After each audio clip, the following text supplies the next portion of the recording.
2013 yılında Uygur bölgesinden kaçan 3 erkek kardeş Hindistan-Çin sınırındaki Ladakh yolunda Hindistan polisi tarafından yakalandı. 2014 yılında bir Hindistan mahkemesi onları sınırı pasaportsuz geçmek ve bıçak taşımak suçundan 1,5 yıl hapis cezasına çarptırdı. Yakın zamanda kardeşlerin hala Hindistan hapishanelerinde olduğu ortaya çıktı.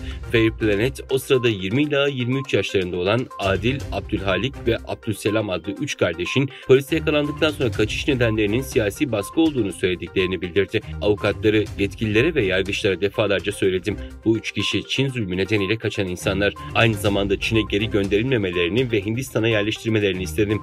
Ancak şu ana kadar herhangi bir yanıt alamadım dedi. Doğu Türkistan'da Uygur Türkleri ve diğer Türk halkları her pazar günü Çin Komünist Partisi'nin düzenlediği bayrak törenine katılmak zorunda. Son günlerde bu korkuyla bayrak törenine koşan bir Uygur kadının düştüğü görüntü sosyal medyaya yansıdıktan sonra kadının hayatını kaybettiği öğrenildi.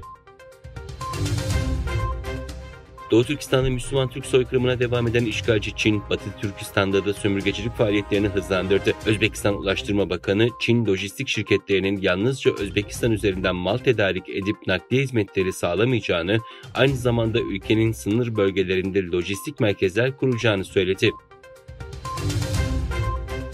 Çin, Doğu Türkistan halkına yönelik asimilasyon ve sistematik soykırım politikasını güçlendirmek için sözde Çin Ulusal Ortak Bilincin Pekişmesi kararını meclisten geçirdi.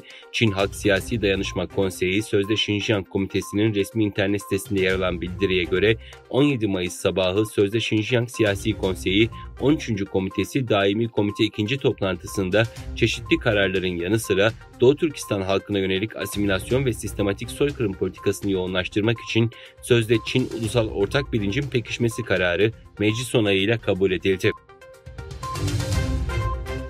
Beyaz Saray, Çin'in ABD'li çip üreticisi Micron'un kritik altyapı projelerine ürün sağlamasını yasaklamasına tepki gösterdi. Çin'in yasağının gerekçelere dayanmadığını ifade eden Beyaz Saray sözcüsü bu karardan ve Amerikan şirketlerinin hedef alınmasından rahatsız olduklarını söyledi. Rusya Başbakan Yardımcısı Alexander Novak, Çin'e enerji sevkiyatını arttırmayı sürdürdüklerini belirterek Çin'e enerji sevkiyatımız 2023'ün ilk çeyreğinde %40 arttı dedi.